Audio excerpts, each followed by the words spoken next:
Astaghfirullah. Assalamualaikum warahmatullahi wabarakatuh. Bihamdillahi wassalatu wassalamu ala rasulillah wa ala alihi wa sahbihi wa mawalah wa la hawla wa la quwata illa billahi wa ba'du. Baik, kita lanjutkan pembahasan kita, masih membahas tafsir daripada surah Al-Baqarah, dan kemarin kita membahas tentang ciri-ciri atau alamat dari alamatun nifaq, alamat-alamat ciri-ciri orang-orang munafik. Dan pada minggu yang lalu sudah kita jelaskan sejarah tentang munculnya orang munafik. Dan malam ini kita akan masuk pada ayat yang kita akan bahas tentang kelompok yang ketiga yang lebih bahaya daripada orang kafir, yakni firqatul munafik, kelompok orang-orang munafik. Allah Subhanahu wa ta'ala berfirman, wa minan nasi man yaqulu amanna billah wa bil yaumil akhir wa ma hum bimu'minin. Dan dari sebagian manusia ada orang yang mengatakan kami beriman kepada Allah dan kami beriman dengan hari akhir, padahal mereka bukan orang-orang yang beriman. Ma'asyiral muslimin yang dimuliakan Allah Subhanahu wa ta'ala, ayat ini semakna dengan ayat yang Allah Subhanahu wa ta'ala katakan di awal surah Al-Munafiqun, di mana Allah Subhanahu wa ta'ala berfirman, idza ja'akal munafiquna qalu nashhadu innaka la rasulullah wallahu ya'lamu innaka la rasul wallahu yashhadu innal munafiqina lakadzibun. Apabila datang orang-orang munafik, mereka mengatakan kami bersaksi bahwa engkau wahai Muhammad sungguh utusan Allah, dan Allah tahu memang engkau utusan Allah, dan Allah Subhanahu wa ta'ala juga bersaksi bahwa perkataan orang-orang munafik itu sungguh perkataan yang dusta. Jadi ketika mereka mendatangi Nabi Shallallahu Alaihi Wasallam setelah perang Badar, karena muncul ketika kaum muslimin sangat kuat sehingga orang harus memilih mau masuk Islam ataukah tetap di atas kekafiran, kan gitu. Kalau mereka tetap di atas kekafiran berarti terancam jiwanya, terancam hartanya dan keluarganya. Sehingga untuk melindungi diri, harta dan keluarga, muncullah orang-orang yang mengaku-ngaku masuk Islam supaya terjaga itu semua. Maka mereka datang kepada Nabi sallallahu alaihi wasallam dan mengatakan amanna billahi wa bil yaumil akhir. Kami juga beriman kepada Allah seperti sahabat-sahabat yang lainnya, dan beriman bahwa di sana ada hari kebangkitan. Karena di antara perkara yang sangat diingkari oleh orang-orang kafir Quraisy itu adalah hari kebangkitan.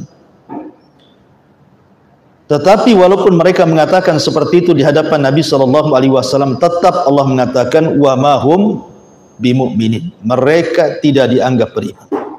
Kenapa? Karena mengucapkannya hanya pura-pura saja. Mereka tidak sungguhan, hanya untuk menampakkan keislaman, tapi dalam hatinya menyembunyikan kekafiran. itulah disebut munafik.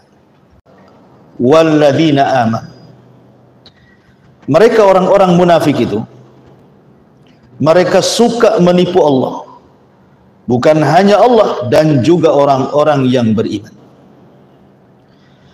Ma'asyiral muslimin yang dimuliakan Allah Azza wa Jalla, di antara bentuk tipuan orang-orang munafik kepada Allah Subhanahu wa taala dan orang-orang yang beriman adalah salah satunya karena mereka menampakkan keislaman, itu masalahnya. Tapi dalam hatinya sebenarnya dia benci dengan Islam. Seperti di zaman sekarang gitu ya.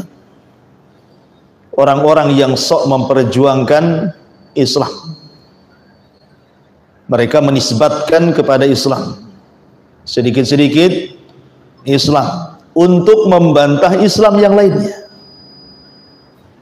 Pemanya ada orang yang berusaha untuk menyebarkan Al-Quran dan Sunnah sesuai dengan pemahaman yang benar, dari pemahaman yang sudah dipahami oleh salafun salih. Muncul orang-orang yang tidak suka, kan? Tidak suka dalam hatinya penyebaran dakwah-dakwah seperti itu, sehingga kemudian mereka seolah-olah membantah dengan dalil-dalil padahal itu syubhat, supaya menjegal pemahaman yang benar itu tersebar.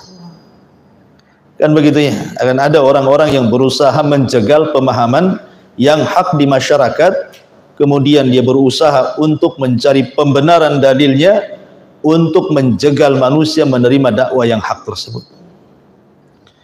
Jadi itu diantara bentuk-bentuk khidah namanya. Bagaimana mereka menipu Allah dan orang-orang yang beriman.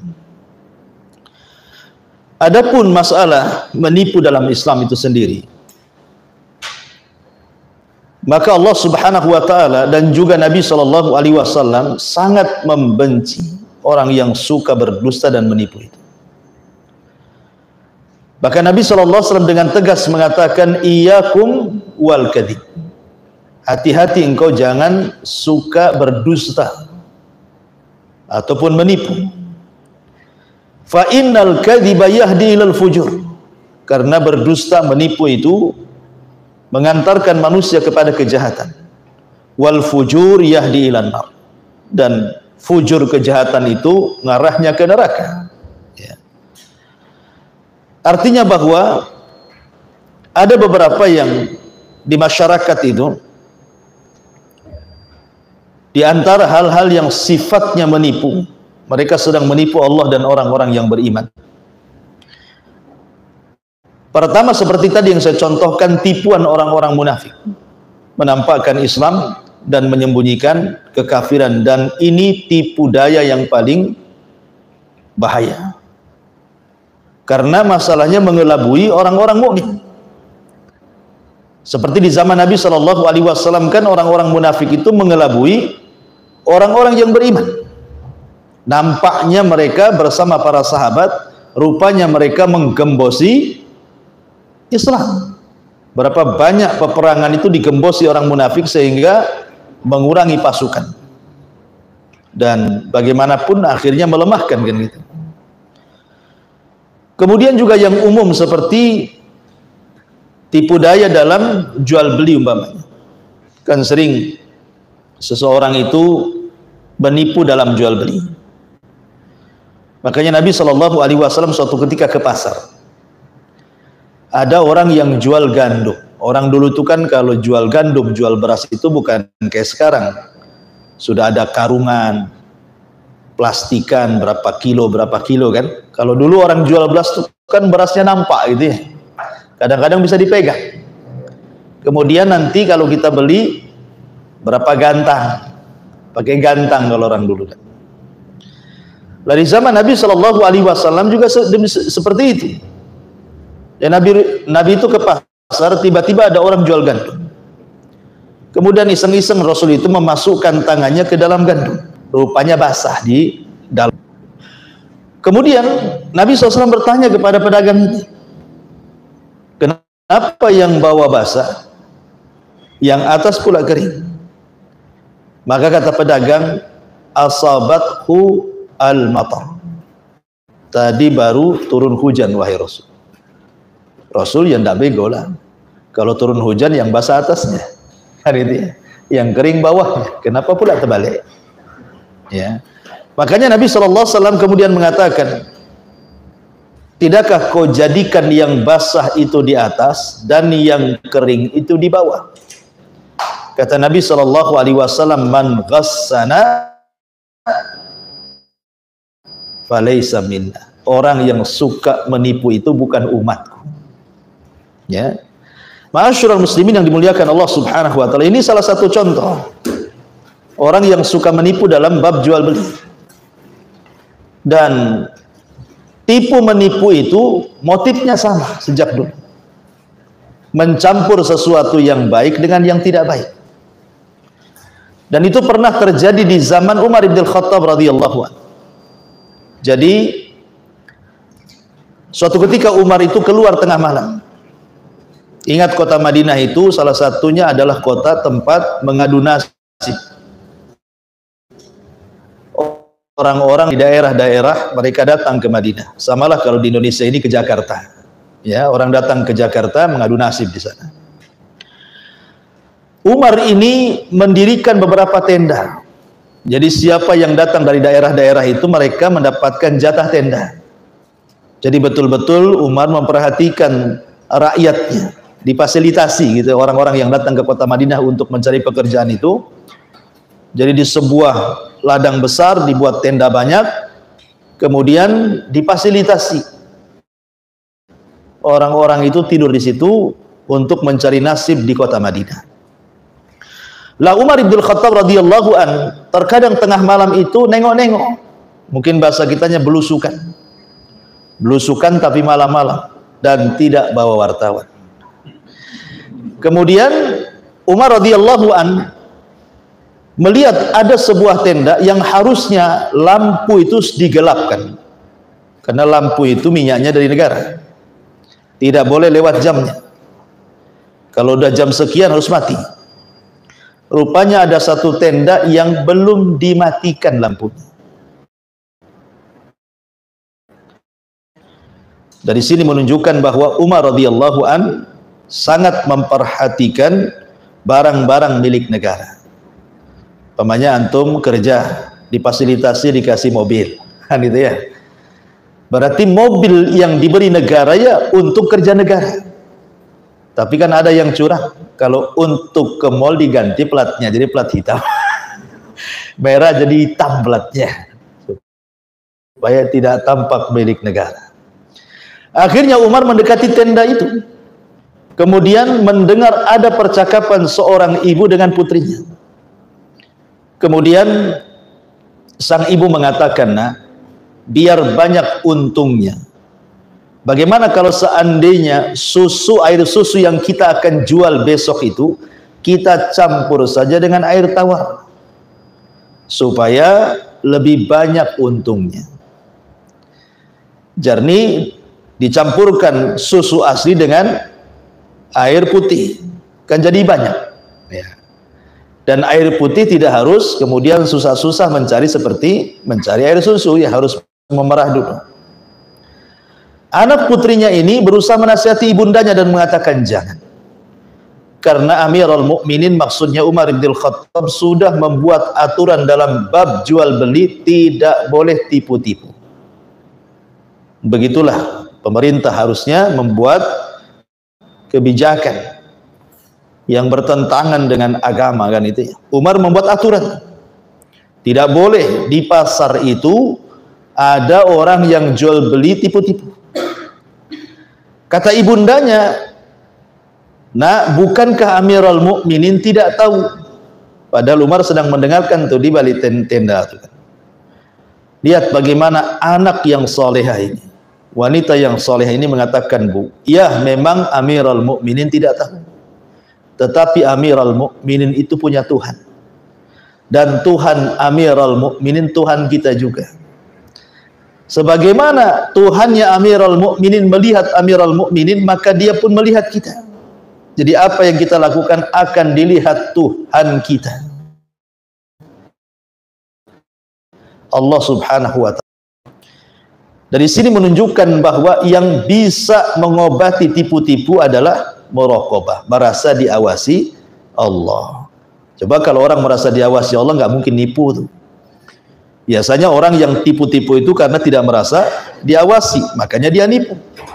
Seolah-olah yang ditipu itu tidak tahu, dia tidak tahu bahwa ada zat yang sedang memperhatikan dan mengetahui tipu-tipunya. Ma'asyiral muslimin yang dimuliakan Allah Subhanahu wa taala. Maka di sini kita lihat ada motif khidah, ada motif menipu. Dengan apa? Mencampur susu dengan air. Dan motif ini dipakai sampai sekarang, khususnya penjual buah. Kan itu ya. Penjual buah itu umumnya begitu, kadang-kadang kalau tidak jujur itu. Mereka campurkan jeruk yang manis dengan jeruk yang kecut. Nanti yang jadi contoh yang dibelah untuk diambil rasanya yang manis. Sekali sudah beli sekilo gitu ya, setengah kilonya yang pahit, setengah kilonya yang manis. Nah, kan seperti itu. Atau umpamanya padahal bukan dari pondok. Itu ya. Dari kebun rupanya. Artinya bahwa tipu-tipu itu memang begitu, campur-campur dia. Mencampur yang baik dengan yang buruk, kemudian dicampur adukan, jadilah tipuan dalam jual beli. Lah itu diantara contoh gitu ya, al-khidah dalam muamalah. Kemudian contoh yang lain juga penipuan ini terjadi kepada ar-ra'iyatu lir-ra'i. Ar-ra'iyatu lir-ra'i, pemimpin kepada rakyat. Pemimpin kepada rakyat. Makanya Nabi Shallallahu Alaihi Wasallam mewanti-wanti itu kepada para pemimpin agar mereka jujur kepada rakyat. Karena mereka akan ditanya. Nabi Shallallahu Alaihi Wasallam mengatakan, kullukum ra'in wa kullukum mas'ul an ra'iyati. Kalian itu pemimpin dan akan ditanya kepemimpinan kalian di hadapan Allah Azza wa Jalla. Jangan pernah menipu rakyat. Para pemimpin tidak boleh berbohong kepada rakyat. Walaupun rakyat itu bisa dibohongi. Yukhadi'una Allah walladzina amanu. Mungkin orang-orang yang beriman bisa dibohongi dengan berbagai macam intrik-intrik gitu ya, dengan berbagai macam dalih-dalih gitu. Dengan mengerahkan media dan buzzer itu bahasa kitanya ya, bisa dibohongi ya, dengan berusaha untuk membuat pencitraan indah gitu. Tapi ingat, Allah tidak bisa dibohongi. Dan orang-orang yang beriman juga tidak bisa dibohongi. Makanya di sini Allah Subhanahu wa taala mengiringkan antara menipu Allah dengan orang-orang yang beriman. Orang yang beriman disandingkan dengan Allah kan. Mereka menipu Allah dan orang-orang yang beriman. Lihat, orang-orang yang beriman disandingkan dengan Allah. Artinya kalau Allah Subhanahu wa taala sudah bersanding dengan orang-orang yang beriman, maka kebersamaan Allah itu akan menjaga orang-orang yang beriman. Kalau Allah sudah bersama orang-orang yang beriman, tidak akan mampu orang munafik itu menipu orang yang beriman. Karena Allah bersama orang-orang yang beriman. Ya, mereka bisa menipu orang, tetapi orang-orang yang beriman tidak bisa ditipu. Walaupun mereka berhasil menipu, ya di dunia, di akhirat mereka tidak akan bisa menipu Allah. Ma'asyiral muslimin yang dimuliakan Allah Subhanahu wa taala. Kemudian juga di antara penipuan adalah penipuan seorang hakim terhadap pesakitannya gitu ya, terdakwanya. Terkadang saksi-saksi dihadirkan, tapi ada beberapa saksi itu terkadang saksi-saksi bayaran untuk menipu di persidangan. Kan ada tuh saksi-saksi bayaran untuk menipu di persidangan. Atau hakim-hakim yang sudah disogok oleh uang kemudian akhirnya memutuskan putusan yang membahayakan terdakwa. Harusnya terdakwa bebas, akhirnya masuk penjara. Harusnya harta terdakwa itu selamat, akhirnya hilang. harusnya nyawa terdakwah itu terselamatkan, akhirnya terbunuh. Zalim, ya kan? Mendolimi akhirnya kan? Gara-gara saksi akhirnya mendolimi orang. Gara-gara putusan hakim akhirnya mendolimi orang. Itu kenapa? Karena menipu. Nah, ini juga akan ditanya di hadapan Allah Subhanahu wa ta'ala gitu ya. Termasuk juga masuk bukan hanya soal masalah-masalah muamalah, terkadang masuk juga masalah ibadah, ikhwan, penipuan itu. Lah orang-orang munafik itu mereka suka menipu Allah dalam ibadah. Yukhadi'una Allah walladzina amanu, mereka suka menipu Allah dan orang-orang yang beriman. Seperti orang-orang yang melakukan riya, ya kan? Mereka itu sebenarnya sedang menipu Allah dan orang-orang yang beriman, tetapi hakikatnya mereka sedang menipu diri mereka sendiri. Makanya Allah mengatakan wa ma yakhda'una illa anfusahum. Mereka tidak sedang menipu Allah dan orang yang beriman, mereka sedang menipu diri mereka sendiri ya. Karena kerugian amalan riya itu bukan kepada Allah dan orang yang beriman, tetapi kerugian itu kepada diri sendiri. Makanya orang yang riya dalam beribadah itu tersiksa hidupnya. Kalau minim pujian, tersiksa hatinya. Antum nyumbang ke pesantren saya ya 10 juta. Kemudian saya mengatakan jazakumullah khairan, semoga Allah membalas kebaikanmu, titik sampai di sini. Dalam hati antum, kok cuman sebegitu? Kok nggak ditulis di grup bahwa si Anu nyumbang gitu kan? Kok nggak diumumkan gitu ya? Kalau tahu kayak gini mah ngapain 10 juta gitu. 500 saja lah kan? Gitu ya. Tersiksa hatinya orang riya, karena dia sedang menipu diri sendiri. Walaupun dia zahirnya menipu Allah dan orang-orang yang beriman, itu sebenarnya dia sedang menipu diri sendiri sebenarnya ya. Makanya rugi orang-orang yang suka tipu-tipu itu. Dan banyak lagi ya. Tetapi penipuan yang paling besar dalam Islam itu adalah menampakkan keislaman dan menyembunyikan kekafiran. Kemudian Allah mengatakan yukhadi'una Allah walladzina amanu, mereka sedang menipu Allah dan orang-orang yang beriman. Wa ma yakhda'una illa anfusahum, dan tidaklah mereka sedang menipu kecuali menipu diri mereka sendiri. Wa ma yash'urun, dan mereka tidak merasakannya. Mereka tidak merasa bahwa mereka sedang menipu diri sendiri. Bukan mereka sedang menipu Allah dan Rasul. Sedikit kita akan membahas tentang wa masy'urun. Yash'urun itu diambil dari syu'ur. Syu'ur itu perasaan. Ya, perasaan. Ada orang-orang itu yang hidup perasaannya. Sehingga kalau dia melakukan dosa, melakukan maksiat, setelah melakukan dosa dan maksiat itu terkadang dia menyesal. Kan ada orang-orang yang menyesal setelah melakukan maksiat. Ya. Kenapa saya tadi berzina? Kenapa saya tadi mabuk? Kenapa saya tadi gibah? Kenapa saya tadi memfitnah? Kenapa saya tadi begini-begini? Ada orang-orang itu yang memiliki jiwa lawamah. Kalau habis maksiat itu menyesal. Kenapa saya maksiat? Ya. Tetapi ada jiwa-jiwa itu yang mati tidak hidup. Jiwa-jiwa yang kalau melakukan maksiat itu dianggap biasa. Biasa saja. Nggak sholat ya biasa saja. Kan ada orang yang nggak sholat biasa saja itu kan.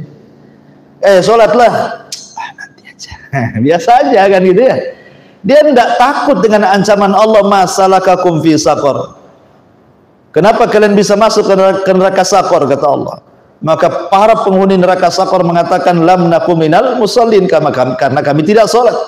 Nggak mikir kalau neraka saqar itu panas. Ya. Nggak berpikir kalau dia diancam dengan wailun, neraka wel, sebuah lembah dalam jahannam yang sangat dalam, yang sangat hina, yang sangat menakutkan, yang sangat busuk, yang jahannam sendiri takut kepada lembah itu. Mereka tidak takut itu. Kenapa? Karena perasaannya sudah mati. Ya. Perasaan mati ini karena sudah terbiasa maksiat, akhirnya perasaannya tertutup. Makanya Rasul mengatakan hati ini kalau bermaksiat maka ditempelkan 1 titik hitam. Kalau 2 kali maksiat 2 titik hitam. Kalau 100 maksiat 100 titik hitam. Kalau ribuan maksiat tertutuplah hati dengan macam-macam hitam itu, sehingga akan merasa biasa saja kalau dia maksiat. Hati-hati tuh. Kalau orang menganggap biasa ghibah, menganggap biasa dusta, menganggap biasa-biasa saja meninggalkan sholat, menganggap biasa-biasa saja maksiat, hati-hati. Berarti perasaannya mati. Kalau sudah mati keras hatinya, susah menerima hidayah. Ya. Ma'asyiral muslimin yang dimuliakan Allah di sini, Allah mengatakan wa ma yash'urun, dan mereka tidak merasa. Namanya perasaan itu letaknya dalam hati. Dan hati itu terkadang menerima perasaan yang positif, terkadang menerima perasaan yang negatif. Kapan itu? Ketika ada dua bisikan yang berbeda. Satu bisikan dari jin qarin, satu bisikan dari malaikat. Manusia itu kan semua punya jin qarin. Ya.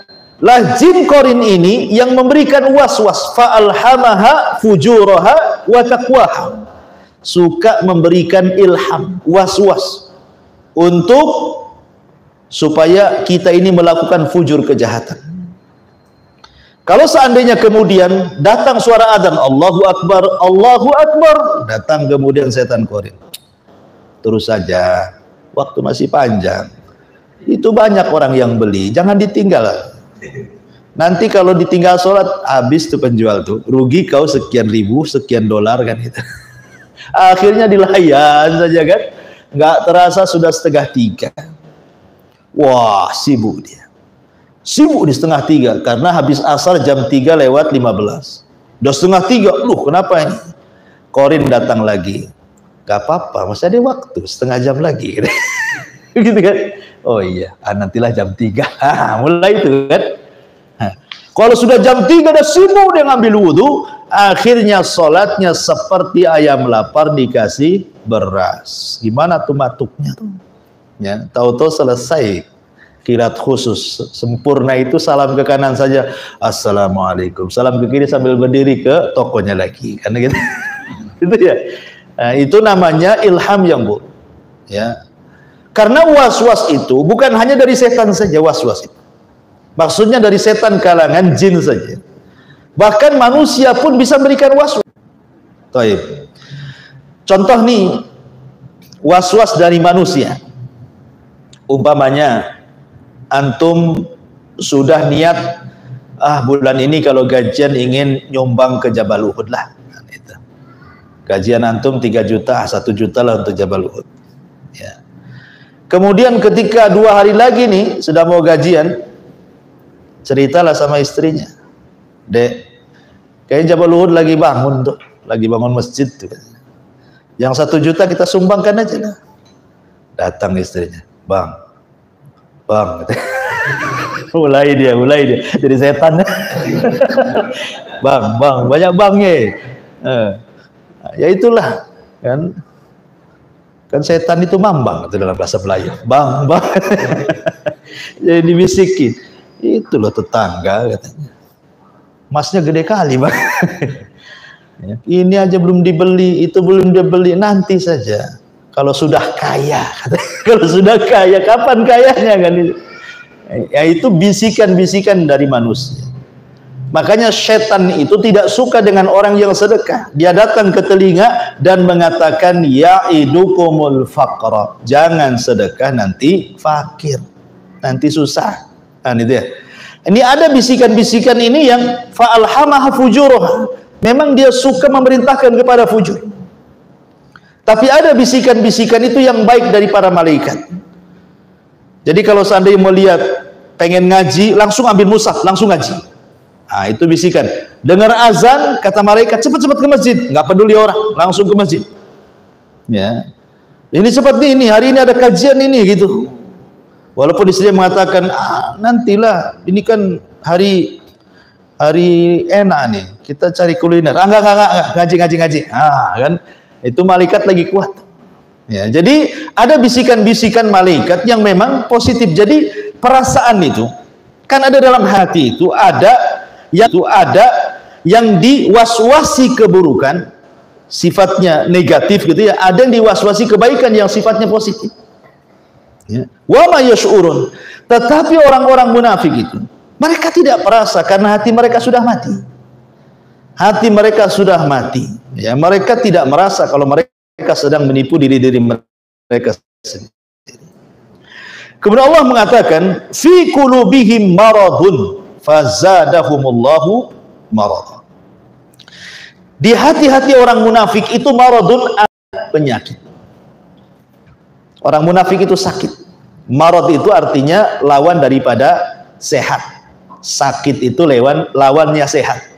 Lawannya sehat ya sakit, lawannya sakit ya sehat, kan itu. Dan sakit itu artinya kelemahan. Orang sakit itu, dan sakit itu artinya kelemahan. Orang sakit itu kan lemah kan. Terkadang ada yang tidak bisa bangun. Terkadang harus dituntun ke kamar mandi. Terkadang saking lemahnya dia harus kencing dan berak juga di pembaringan. Terkadang kalau matanya sakit tak bisa melihat gitu ya. Telinganya sakit tidak bisa mendengar. Lemah orang sakit itu lemah. Ada yang sampai stroke akhirnya kemudian harus di kursi roda terus. Ya. Beda dengan orang sehat kan. Orang sehat pergi, ayo pergi. Orang stroke ayo pergi, diam saja dia. Nggak bergerak kan itu ya. Orang sehat itu mandang enak, dengar enak, gerak dia badannya, namanya sehat. Lah orang munafik itu Allah katakan fi qulubihim marad, dalam hati mereka ada penyakit, sakit hatinya ya. Jadi suruh sholat diam saja, nggak mau gerak. Suruh ngaji nggak mau, kayak orang sakit ya. Orang munafik itu gitu ya. Nanti diceramahi ya seolah-olah telinganya sakit, tuli gitu. Disuruh melihat yang baik ya seolah-olah buta. Sama dengan orang sakit kayak gitu orang munafik gitu. Tapi kalau orang yang beriman tuh sama dengan orang sehat. Datang azan ke masjid gitu ya. Waktunya ngaji. Waktunya sedekah. Diajak kepada kebaikan langsung gerak. Itulah orang sehat. Ya. Makanya Allah Subhanahu wa taala mengatakan fi qulubihim marad. Jadi hatinya orang munafik itu sakit. Orang sakit itu lemah, diapa-apain pun dia nggak bergerak dia. Diajak ngaji yang nggak mau, diajak sholat nggak mau, diajak berbuat baik nggak mau, pokoknya nggak mau tuh. Hati mereka sakit. Ma'asyiral muslimin yang dimuliakan Allah Azza wa Jalla. Dan kalau cerita tentang sakit hati, ya, lebih baik sakit hati apa sakit gigi? Kata Syekhul Islam Ibn Taimiyah rahimahullahu ta'ala, sakit hati itu terbagi menjadi dua. Pertama disebabkan karena syahwat, yang kedua disebabkan karena syubhat ya. Syahwat dan syubhat.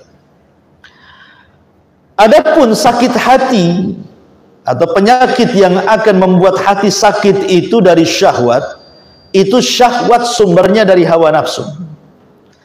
Tetapi syubhat itu bersumber dari syaitan.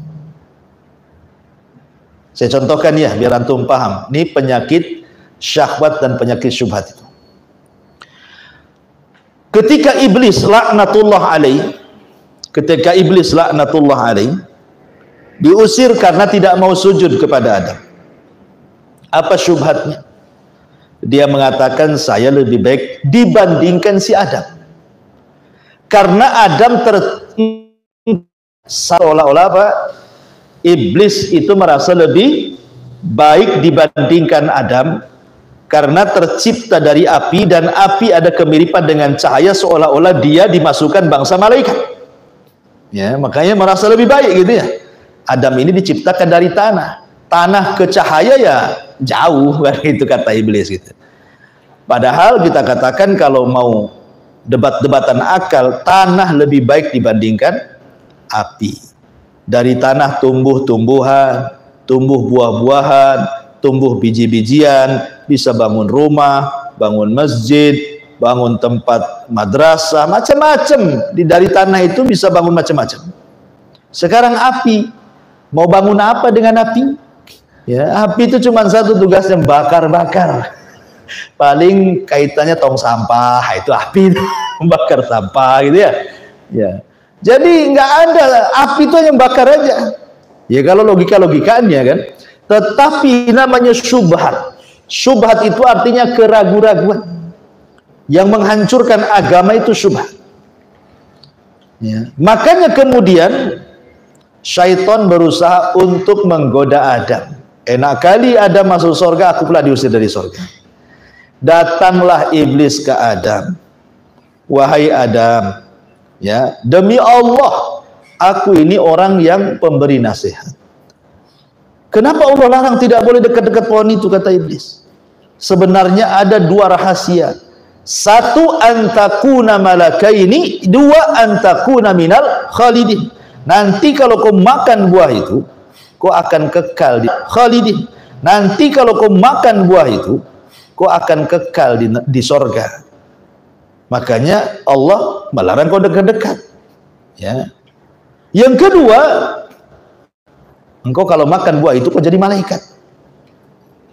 Jadi Adam, mantap kali ini kan, jadi malaikat atau kekal di sorga yang penuh dengan nikmat. Ya.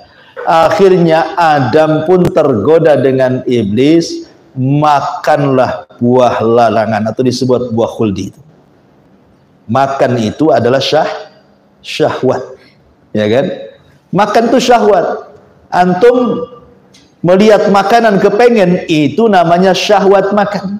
Antum melihat perempuan suka, itu namanya syahwat perempuan, ya kan? Antum melihat nih pemandangan di YouTube, wah enak juga tuh Barelang itu ada rekreasi baru gitu. Kapan kita ke sana? Itu syahwat rekreasi namanya. Kan itu ya. Itu namanya syahwat. Jadi Adam terusir dari sorga karena syahwat. Iblis terusir dari sorga karena syubhat. Bisa dipahami antum? Adapun syahwat sumbernya hawa nafsu. Adapun syubhat sumbernya syaitan. Kalau seandainya antum bisa melawan syahwat dan syubhat, maka antum akan memimpin dalam agama ini. Kata Syekhul Islam Ibn Taimiyah rahimahullahu taala, wa bisabri wal yaqin tunalu imamatu fiddin. Dengan sabar dan keyakinan, maka Anda akan mendapatkan kepemimpinan dalam agama. Sabar menolak syahwat. Ilmu yang melahirkan yakin menolak syubhat. Ya. Jadi syahwat itu hanya bisa dilawan dengan sabar. Antum nih pengen makan enak gitu ya, nggak punya duit, ini harus ngutang nih kayaknya. Itu enak kali itu.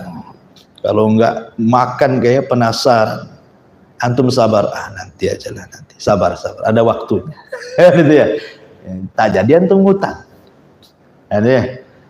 Kau tengok kawan punya mobil, punya motor bagus, ya antum masih pakai motor yang lama gitu kan. Bisa juga kredit nih kan. Kan nggak apa-apa, riba juga, nanti lunas juga kan. Gitu ya. Enggak lah, nggak mau, ini nggak boleh, ini haram. Sabar. Jadi sabar itu yang kemudian menolak syahwat. Jadi obatnya menolak syahwat itu sabar. Ya, kalau tidak sabar jatuh ke syahwat. Kalau syubhat yang menolaknya apa? Ilmu yang melahirkan keyakinan. Dengan ilmu itulah kita bisa menyingkap syubhat. Ketika para duat yang menyerukan manusia ke pintu-pintu jahanam dengan berbagai macam dalil-dalil yang mereka gunakan untuk pembenaran pemahaman mereka, tapi karena kita punya ilmu, nggak benar pemahaman itu. Khawarij, antum jangan salah, Khawarij itu mereka pakai dalil juga loh. Ya. Ketika mereka melakukan aksi-aksi bom bunuh diri, itu menggunakan dalil-dalil jihad tuh. Quran loh. Kadang-kadang mereka menggunakan Al-Quran. Wa qatilul musyrikina kafah, katanya. Perangilah orang-orang musyrik secara keseluruhan. Antum bantah gimana? Apa antum lemahkan? Oh itu ayat itu dhaif, lemah katanya. Dilemahkan ulama. Mana ada ayat lemah kan itu? Kalau hadis ya dilemahkan ulama. Ya. Yang bisa kemudian membantah ayat ini Ya dengan ilmu. Oh, ayat itu tidak benar untuk itu. Karena memerangi orang-orang musyrik, orang-orang kafir dalam Islam itu tidak seperti itu. Karena orang kafir itu kalau punya ilmu terdapat 4 golongan. Ada kafir dhimmi, ada kafir harbi, ada kafir musta'man, ada kafir ahdi. Yang boleh diperangi cuma 1, ya, kafir harbi. Kalau si kafir itu sudah bawa senjata memerangi orang Islam, tak mungkin kita diam saja. Ya kita serang, ya gitu ya. Tapi kalau dia kafir dhimmi, tetangga kita, masa antum mau ngebom ke tetangga? Ya. Atau umpamanya negara-negara yang ada hubungan politik, ekonomi bilateral dengan negara Islam, tidak boleh kita kemudian menyerang negara yang ada hubungan negara Islam. Atau umpamanya ada orang kafir saudara kita dari Singapura mau meminta suaka ke negeri kita, mau jalan-jalan, mau berbisnis, jangan antum bunuh, jangan antum bom. Mereka kafir-kafir yang musta'man sudah mendapatkan amanah dari negara karena mereka dapat visa. Nah, jadi tidak sempat lah. Kalau punya ilmu enak lah kan. Loh, kalau tidak punya ilmu, ya juga ya. Nah, Quran mengatakan perangi orang musyrik, boleh juga kita perang. Kesempatan nih. Ya, kemarin saya habis ditabuk sama orang kafir katanya. Makin dendam dia. Ya, jadinya inilah makanya kenapa syubhat itu bisa dilawan dengan ilmu yang melahirkan keyakinan. Kata Ibnu Taimiyah, wa bisabri wa bil yakin tunalu imamatu fiddin. Dengan sabar dan dengan keyakinan yang terlahir dari ilmu, engkau akan mendapatkan kepemimpinan dalam agama. Ya. Kembali kepada pembahasan fi qulubihim marad. Ya, dalam hati orang-orang munafik itu marad. Yang dimaksud marad di sini maradus syubhat. Ya, bukan syahwat, ya. Jadi yang dimaksud maradun, penyakit dalam hati orang munafik adalah penyakit syubhat. Ya, mereka masih enggak yakin dengan Nabi. Orang-orang munafik itu enggak yakin dengan Nabi. Kenapa? Karena hasad atau karena takabbur. Sebagian mereka yakin tapi karena hasad menolak hidayah. Sebagian mereka yakin tetapi karena sombong menolak hidayah. Maka dengan sakit dalam hati mereka itu, fazadahumullahu maradan, maka Allah tambah rasa sakitnya. Ketika mereka punya penyakit hati, Allah tambah penyakitnya. Jadi Allah itu mengikuti kemauan kita, bukan kita mengikuti kemauan Allah. Itu namanya Jabriyah. Jadi kita ini diam saja, kayak wayang. Kata Allah ke sana, kata Allah ke sini, ke sini. Ya, jadi ada orang yang memahami dalam urusan takdir itu Jabriyah. Jabriyah itu kita ini kayak wayang, nggak bisa apa-apa. Jadi Allah yang gerakkan di belakang. Bukan begitu. Manusia itu punya kehendak. Ya, tapi kehendak manusia di bawah kehendak Allah. Ketika Allah memilih 2 jalan, mana yang baik, mana yang buruk, kita bisa membedakan kok. Kita bisa melakukan yang baik, tapi kenapa kok arahkan kepada keburukan? Jadi kita ini bukan dipaksa Allah, ya, tetapi kita punya kehendak. Tetapi kalau kita memilih ke jalan yang buruk dan sudah diingatkan, maka Allah akan biarkan dia di atas keburukannya. Makanya Allah mengatakan falamma zaghu azagallah. Ketika mereka berpaling, Allah palingkan sekalian. Nuwallihi ma tawalla. Ya, kami akan palingkan kemana dia suka berpaling. Hati-hati. Makanya orang-orang yang terkena syubhat itu paling susah dapat hidayah.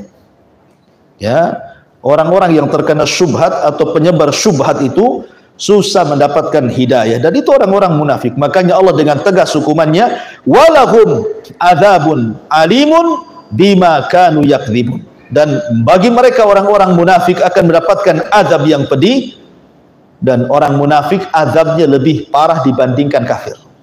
Ingat ya, orang munafik itu lebih parah azabnya dibandingkan azab orang kafir. Karena munafik itu sekafir-kafirnya orang kafir. Ya, dia membohongi orang kafir, membohongi orang yang beriman. Nah, dia tengah-tengah dia. Ya. Jadi orang munafik itu tengah-tengah. Dia membohongi orang yang beriman, membohongi juga orang kafir. Dua-duanya dibohongi sama dia itu. Makanya mudzabdzabina baina dzalik. Dia tengah-tengah, tidak mukmin, tidak kafir. Ya. Bagi orang kafir membahayakan juga gitu ya. Bagi orang mukmin membahayakan juga. Tapi yang dimaksud sudah saya katakan bahwa munafik itu terbagi 2, ada munafik amali, ada munafik i'tiqad. Yang dimaksud di sini adalah munafik i'tiqadi.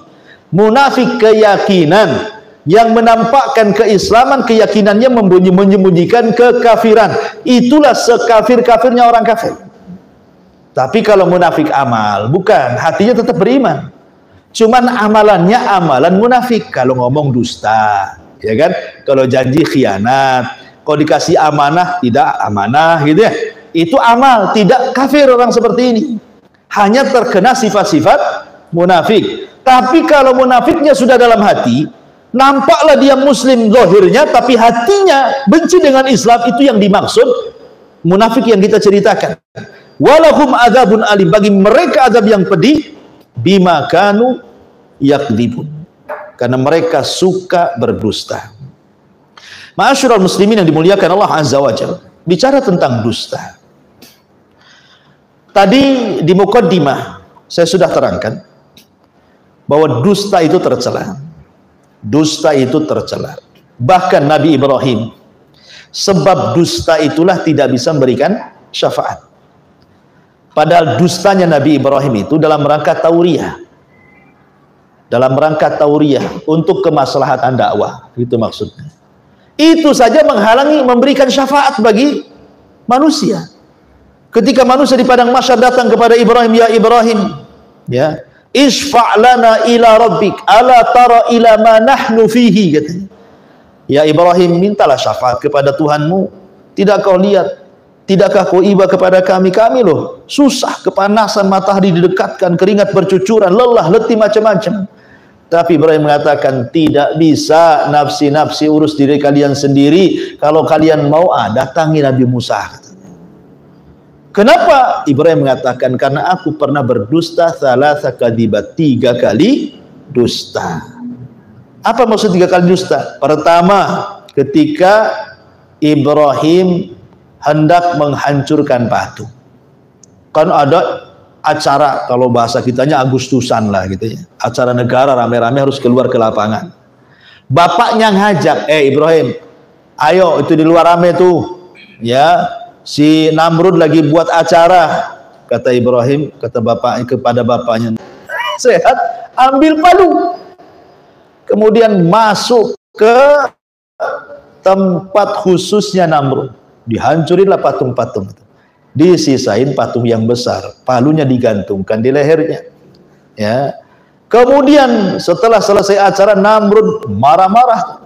Kok bisa Tuhannya diobrak-abrik orang ini? Siapa yang obrak-abrik orang? Akhirnya Namrud mengirim mata-mata, cari siapa orang ini.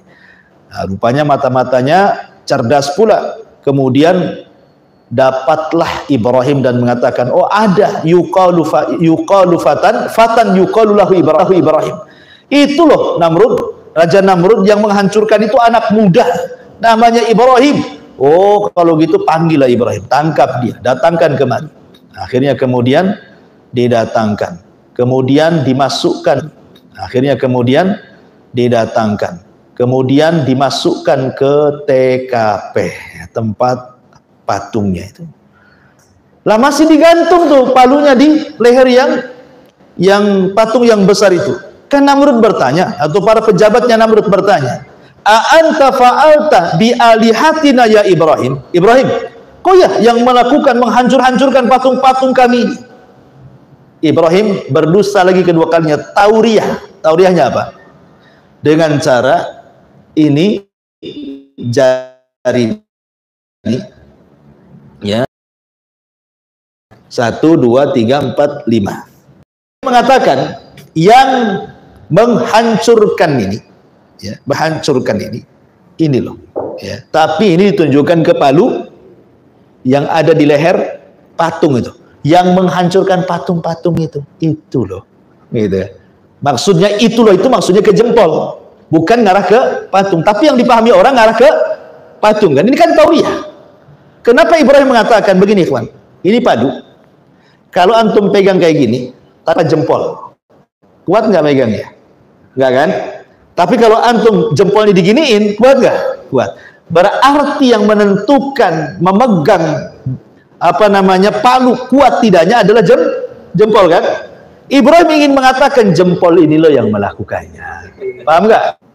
Yang dilakukan oleh Ibrahim. Kemudian dusta yang ketiga, ketika dia berjalan ke Mesir, kemudian ada raja zalim yang tidak tahan melihat istri orang cantik, pasti diambil istrinya, dibunuh suaminya. Makanya Ibrahim mengatakan, nanti kalau kamu ketangkap raja zalim itu jangan bilang kamu istriku, bilanglah saudariku. Nah, gitu ya. Itu kan dusta lagi. Tapi kan untuk menyelamatkan kehormatan istrinya gitu dan menyelamatkan dirinya juga dari pembunuhan. Artinya bahwa Ibrahim gara-gara ini kan dusta-dusta yang ada maslahatnya kan itu ya. Itu saja terhalang Ibrahim dari syafaat, memberikan syafaat. Nah, kalau dustanya kita kan beda dengan dusta Ibrahim. Memang kita berdusta. Memang suka dusta gitu. Ya, semua dusta. Ya, sampai istri antum aja antum dustain. Ada uang bang? Nggak ada. Padahal ada itu di di lipatan pecinya itu. Iya. Intinya bahwa dusta ini adalah awal dari sifat munafik. Kalau asidku, kejujuran itu awal dari sifat orang-orang yang beriman. Jadi awal sifat munafik dusta. Awal sifat orang yang beriman jujur. Makanya Rasul mengatakan alaikum bisidqi fa inna sidqa yahdi ilal bir wal bir yahdi ilal jannah wa ma yazalu rajulu yasduq wa yataharra fi sidqi hatta yuktaba indallahi siddiqa iyyakum wal kadhib fa innal kadhiba yahdi ilal fujur wal fujuru yahdi ilan nar wa ma yazalu rajulu yakdzib wa yataharra fil kadhibi hatta membawa kepada kebaikan, dan kebaikan itu membawa kepada manusia ke surga. Dan ketika orang terus jujur dan terus jujur, maka Allah akan menulis dia memang orang jujur. Kata Rasul, hati-hati jangan berdusta, karena dusta itu mengantarkan kepada kejahatan dan jahat itu mengantarkan neraka. Barang siapa yang terus berdusta, maka nanti Anda akan ditulis di hadapan Allah sebagai pendusta. Kadzab, stempel pendusta. Naudzubillah. Ya. Maka di sini sifat munafik itu adalah kadzib, dusta. Dan sedusta-dustanya kedustaan ketika berdusta atas nama agama. Ingat, sedusta-dustanya dusta adalah ketika berdusta atas nama agama. Seperti siapa? Para dukun. Ya. Para dukun yang merangkap kiai. Para dukun yang sok-sok kiai itu berdusta atas nama agama. Bahaya. Ya, karena ini tingkatnya bukan hanya tingkat bid'ah atau maksiat, ini tingkat syirik. Ya kan? Karena dukun-dukun itu selalu memastikan sebuah perkara. Pasti. Nah, itu. Sembuh Pak, pasti sembuh. Dapat jodoh, pasti dapat. Kan itu. Nanti kalau dikasih jimat warung saya laris, pasti laris. Dia pasti tuh. Ya. Coba antum lihat iklannya dukun. Saya pernah nyimpan ya waktu saya membahas dukun ntar. Ya, saya bacakan iklannya dukunnya. Saya masih ingat tuh. Kalau nggak salah mana ya? Ini. Nah, perhatikan ya. Ini judulnya ilmu pelet paling ampuh. Lihat iklannya. Assalamualaikum warahmatullahi wabarakatuh. Salam sejahtera. Dengan mengucap bismillahirrahmanirrahim. Ya. Pakai basmalah loh dukun. Jangan salah nih kan lihat. Perkenalkan, kami dari pusat layanan ilmu pelet pemikat jarak jauh. Pemikat jarak jauh kan. Ya. Kemudian dia mengatakan, bagi Anda yang membutuhkan bantuan kami, insya Allah ini tidak akan terjadi kecuali atas izin Allah melalui perantara kami. Dukun ngomong begitu. Ya. Kemudian dia mengatakan apa? Jasa pelet jarak jauh ampuh terbaik, terpercaya dan sudah terbukti selama 25 tahun menerima layanan ilmu pelet dan lain-lain di berbagai macam desa, kota, negara, kabupaten se-Indonesia, bahkan mancanegara. Harus gitu, kalau dukun itu harus gitu. Jadi supaya promosinya tuh kalau dukun bukan dukun kecil, dukun besar nih. Ya, sudah melanglang buana gitu ya ke mancanegara gitu. Kemudian apa kata dia? Apakah Anda mempunyai masalah dengan percintaan? Kan?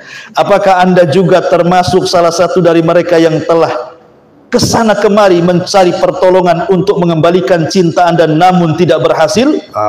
Mungkin Anda kecewa atau bahkan nyaris putus asa karena telah banyak datang ke paranormal yang mengaku punya ilmu pengasihan tapi bohong-bohongan. Nah, dia mengatakan apa? Kemarilah karena kami sudah terbukti dan nyata. Sesama paranormal itu saling ngenyek juga tuh. Ya kan? Sesama paranormal itu memang ciri-ciri dukun gitu. Dia harus merendahkan dukun yang lain supaya dia yang paling sakti kan. Ya, itulah sesama dukun pun rupanya tidak akur, padahal satu guru satu ilmu, harus jangan ganggu kan, diganggu juga. Ya, ya. Di dustanya, lihat dustanya ini. Nah, apa kata dia? Ya, saya Pak Haji, saya nggak sebutkan nama ya, etika, Pak Haji, orang dari Mekah jadi dukun. Ya, orang kan jadinya karena dibilang haji, jadi kan bukan dukun kan jadinya ya. Oh, jangan-jangan dia ya dukun juga tapi dukun putih kan itu ya. Karena pakai serba kan gitu ya. Pak Haji katanya. Yang telah lama dikenal sebagai paranormal, spesialis pengasihan tingkat tinggi. Oh, bayangkan. Keampuhan ilmu pengasihannya sangatlah luar biasa dan telah dikenal secara luas baik lokal maupun nasional. Beliau telah banyak sekali menangani tamu mulai dari anak muda, karyawan, pengusaha, PNS, pejabat pemerintah, kepolisian. Ini hebat kali itu, sampai ke PNS, ya, pejabat pemerintah. Ini kan orang-orang yang sekolah, masa datang ke paranormal? Ya, paranormal itu ada separanormal. Masa datang ke separanormal pula? Coba bayangkan, di mana otaknya kan itu ya? Ya. Kemudian juga, apakah Anda termasuk kategori ini? Sulit mendapatkan jodoh. Jodoh urusan Allah itu kan. Masa dukun Pak yang menentukan? Ya. Jangan-jangan nanti dicabuli pula sama dukun. Karena banyak kasus saya baca di media itu kan, ya mungkin oknum lah. Tapi umumnya memang dukun-dukun ini ada juga yang suka cabul-cabul kan. Seperti kejadian beberapa orang yang wanita cari jodoh datang ke dukun, dia pula dicabuli. Tangkap polisi. Berapa banyak polisi sudah nangkap dukun cabul tuh? Ya. Kemudian cinta tidak direstui orang tua, cinta ditolak, dukun bertindak, membuka aurat kecantikan, ketampanan, memperbaiki hubungan rumah tangga, menundukkan suami istri yang galak katanya. Masya Allah ya. Lebih lanjut, hubungi Pak Haji. Nah, Pak Haji lagi. Jadi kita dari sini lihat, ma'asyiral muslimin yang dimuliakan Allah Azza wa Jalla. Jadi ini kedustaan. Sedusta orang dusta itu kalau sudah memakai agama. Ya, apalagi nanti dalam praktik pengobatannya dibawa-bawakan Quran, dibawa-bawakan sholawat. Ya, nanti dibawa-bawakan dengan perkara-perkara yang melecehkan Al-Quran dan sholawat itu sendiri. Kemudian juga yang kedua, setelah mungkin kesyirikan, berdusta atas nama Nabi. Ya, seperti umpamanya mengambil hadis-hadis maudhu, hadis-hadis palsu, dijadikan dalil. Seperti orang-orang Syiah itu biasa. Orang-orang Syiah itu membuat hadis-hadis palsu supaya haji ke Karbala. Tanah Karbala itu lebih suci daripada tanah Mekah dan Madinah. Oh, luar biasa. Kalau ziarah ke tanah Karbala itu pahalanya sama dengan berapa kali haji ke Mekah katanya. Enak kali ngomongnya itu. Jadi mereka membuat hadis-hadis palsu. Ini kedustaan. Ya, ini sedusta-dustanya kedustaan.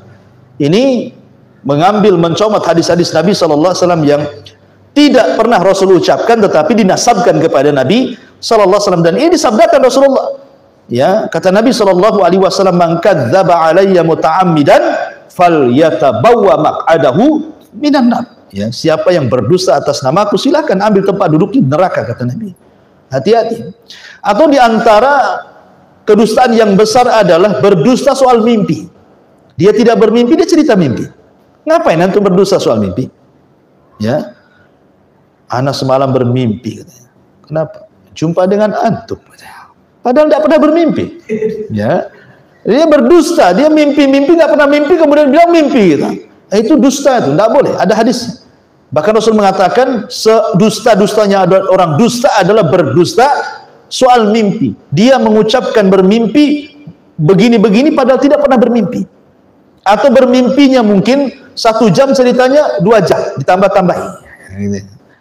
Jadi ini juga nggak boleh. Ataupun secara umum dusta dalam bab ibadah, dalam bab muamalah, dan dalam bab akhlak dan begitu seterusnya. Dan sekali lagi kembali bahwa dusta itu adalah alamat min alamatin nifaq, alamat dari alamat kemunafikan. Bahkan alamat pertama dari alamat munafik adalah berdusta, karena dia menampakkan keislaman, menyembunyikan kekafiran. Kalau bukan dusta apa namanya? Kan itu.